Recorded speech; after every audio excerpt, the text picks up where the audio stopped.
በዓለማችን ላይ ልታይ በሚሉ የእግር ኳስ ከዋክብት በበዙባት አንድ አጥቂ አለ።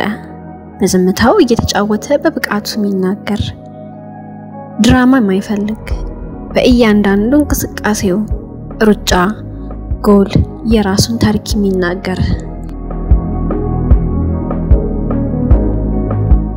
ይህ የአሌክዛንደር ኢሳክ የእግር ኳስ ህይወት ጉዞ ነው። ከሶና ጎዳናዎች እስከ የአውሮፓ ትልልቅ መድረኮች። አሌክዛንደር ኢሳክ ሰላምንና የተሻለ የኑሮ እድልን ለማግኘት ከኤርትራ ሀገር ወደ ስዊድን ከተሰደዱ ወላጆቹ እንደ ዩሮፒያን አቆጣጠር በመስከረም 21 1999 ስዊድን ውስጥ ከስቶክሆልም ወጣ ብላ በምትገኘው ሶና ተወለደ። በ6 ዓመቱ ስዊድን ውስጥ ከሚገኙት ትልልቅ ክለቦች አንዱ የሆነውን ኤአይኬ ተቀላቀለ። በ2016 አሌክዛንደር ኢሳክ በ16 ዓመቱ ለመጀመሪያ ጊዜ ለኤአይኬ ክለብ ተሰልፎ ተጫወተ። ኢሳክ ጎል ማስቆጠር ለመጀመር ጥቂት ሳምንታት ብቻ ነበር የፈጀበት። በ16 ዓመት ከ199 ቀናት ጎል በማስቆጠር በኤአይኬ እግር ኳስ ታሪክ በእድሜ ትንሹ ተጫዋች ለመሆን ችሏል። ኢሳክ በመጀመሪያ የውድድር ዓመት 10 ጎሎችን ለኤአይኬ ማስቆጠር ቻለ።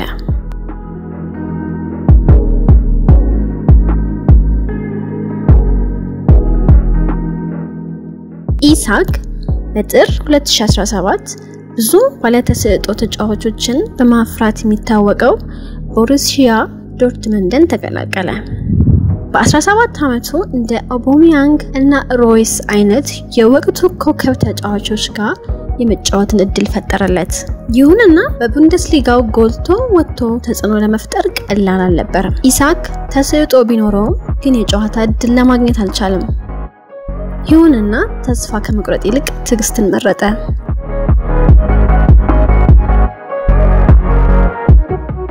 በ2019 በውሰት ዳች ኤርዲቪዜ የሚገኘውን ዊሊያም ዘሰከንድ የእግር ኳስ ክለብን ተቀላቀለ። በክለቡ ቆይታ በ16 ጨዋታዎች ላይ 13 ጎሎችን ማስቆጠር ቻለ። የሶና ዝምተኛው ልጅ በዩሮፕ መድረክ ላይ ድምጽ ማሰማት ጀመረ።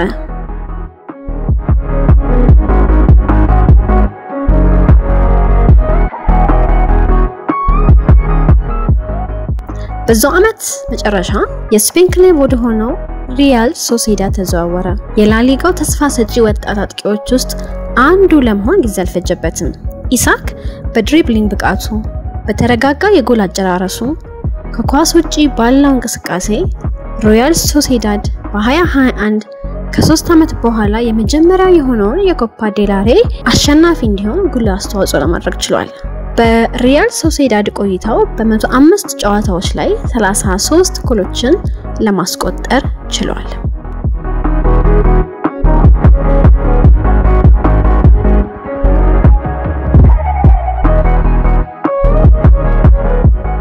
ኒውካስል ዩናይትድ የክለቡን ሪከርድ በመስበር በ63 ሚሊዮን ፓውንድ አሌክዛንደር ኢሳክ ሪያል ሶሲዳድ በ2022 አስፈረመ።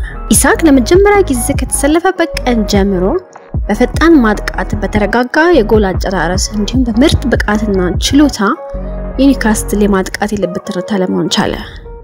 በኒውካስትል የመጀመሪያው የውድድር ዘመን 21 ጎሎችን በማስቆጠር ክለቡን ወደ ዩሮፒያን ውድድር መድረክ እንዲመለስ አስተዋጽኦ ማድረግ ችሏል። በኒውካስትል ቆይታው በ86 ጨዋታዎች 54 ጎሎችን ማስቆጠር ሲችል አንድ የኢኤፍኤል የእንግሊዝ የጥሎ ማለፍ ዋንጫ በ2025 ለማንሳት ችሏል።